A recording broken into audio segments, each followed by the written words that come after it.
আজকে আমি এই তরতাজা মলায় মাছগুলোকে চচ্চড়ি রান্না করব। সেজন্য মলায় মাছগুলোকে পানি থেকে উঠিয়ে নিয়েছি। তারপরে এগুলোকে সুন্দর করে কেটে ভালো করে ধুয়ে হয়ে গেলে আমি এর মধ্যে পেঁয়াজ, রসুন, হলুদ, মরিচ, লবণ দিয়ে একটি পাত্রে বসিয়ে দেবো। সামান্য একটু তেল দিব, মেখে বসিয়ে দিব। এখন মাছগুলোকে ভালো করে সুন্দর করে পরিষ্কার করে ধুয়ে নিচ্ছি। মাছগুলোকে তারপরে লবণ দিব, লবণ দিয়ে ভালো করে পরিষ্কার করে নেব। তারপরে এগুলো রান্না করব। মাছ অনেক বেশি ধুতে হয় আর ধোয়ার জন্য লবণ ইউজ করা লাগে। লবণ দিয়ে বারবার ধুলে তারপরে এগুলো পরিষ্কার হয়। আর ছোট মাছ যতই ধুবো ততই ময়লা পানি বের হবে, ততক্ষণ আমি ধুইতে থাকবো। ধোয়া হয়ে যাই হোক, এগুলোকে আমি একটি পাত্রে দিয়েছি। পাত্রটা আগেই চুলায় বসিয়ে রেখেছিলাম। এর মধ্যে হলুদ, মরিচ, লবণ, তার পেঁয়াজ, রসুন এগুলো দিয়ে দিলাম। সামান্য একটু তেলও দিলাম। দিয়ে ভালো করে এগুলো মেখে নেব। ভালো করে মেখে তারপরে সামান্য একটি পানি দিয়ে তারপরে বসিয়ে দেব। পানিটা যখন সম্পূর্ণ শুকিয়ে আসবে তখন আমি এগুলোকে চুলা থেকে নামিয়ে নেব। সেই জন্য এর মধ্যে আমি পরিমাণ মতো পানি দিয়ে নেব, কারণ ছোট মাছে পানি থাকলে ওই মাছ খেতে মজা লাগে না। ছোট মাছে অল্প পানি দিতে হয়, তাই আমি অল্প পানি দিয়েছি। পানিটা যখন একদম শুকিয়ে আসবে তখন মাছটা তখন ঝরঝরা হবে।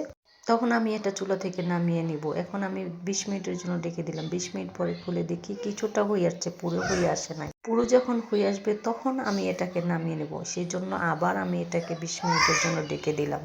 পানিটা একটু কমে আসছে, কিন্তু পুরোটা হয়ে যায় না, এখনও বাকি আছে হইতে। সেজন্য আবার আমি এটাকে ঢেকে দিব। ঢেকে দেওয়ার পরে যখন হবে তখন আমি এটাকে নামিয়ে নেব। নামিয়ে নেওয়ার আগে এটার মধ্যে অবশ্যই ধনেপাতা দিব, কারণ ছোট মাছে ধনেপাতা দিলে অনেক বেশি সেন্ট বের হয়, দেখতে অনেক সুন্দর লাগে। মাছটা থেকে একদম এমন একটা সুন্দর ঘ্রাণ বের হয়েছে, মনে চাচ্ছে এখনই খেয়ে ফেলি। এখনো পুরোপুরি তরকারিটা হয়ে ওঠে নাই। যখন হবে তখন পানিটা একদম শুকিয়ে যাবে। এর মধ্যে আমি একটু নাড়িয়ে দিলাম। কিছুক্ষণ পর পরই নাড়িয়ে দিই। তারপরে এখন আবার ভালো করে নাড়িয়ে দিব। যতক্ষণ না এটা হয়ে আসবে ততক্ষণ আমি এটাকে নাড়তে থাকবো। কিছুক্ষণ পর পর, একেবারে নাড়তে থাকবো না, তাহলে মাছটা ভেঙে যাওয়ার সম্ভাবনা থাকে। এখন আমি কেটে রাখা ধনেপাতাগুলো দিয়ে দিব, কারণ আমার তরকারিটা প্রায় হয়ে আসছে, কিন্তু একেবারে হয়ে আসেনি। সেজন্য আমি আর একটু ওয়েট করবো। যখন রান্না বসাই তখন রান্না থেকে যে একটা ভাব আসে ক্যামেরার মধ্যে, সেজন্য একটু গুলা গুলা দেখা যায়।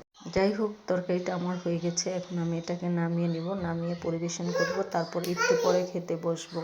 ধনেপাতা দেওয়ার পরে কালারটা একদম সবুজ হয়ে গেছে, আর সবুজ দেখতে সব কিছুই ভালো লাগে, হলুদের মধ্যে সবুজ। এখন আমি খেতে বসবো। আমি কড়াই থেকে একটি বাটির মধ্যে বেড়ে নিয়েছি মাছটা, কারণ হয়েছে এখন আমি খেতে বসবো, তো সেই জন্য আমি এটাকে বাড়ি নিয়ে টেবিলে নিয়ে বসে আছি। তরকারিটা দেখে মনে হচ্ছে অনেক বেশি স্বাদ হবে, সেই জন্য আমি অল্প একটু ভাত নিয়েছি এবং বেশি করে মাছের তরকারি নিয়েছি। যাই হোক, এখন আমি খাবো।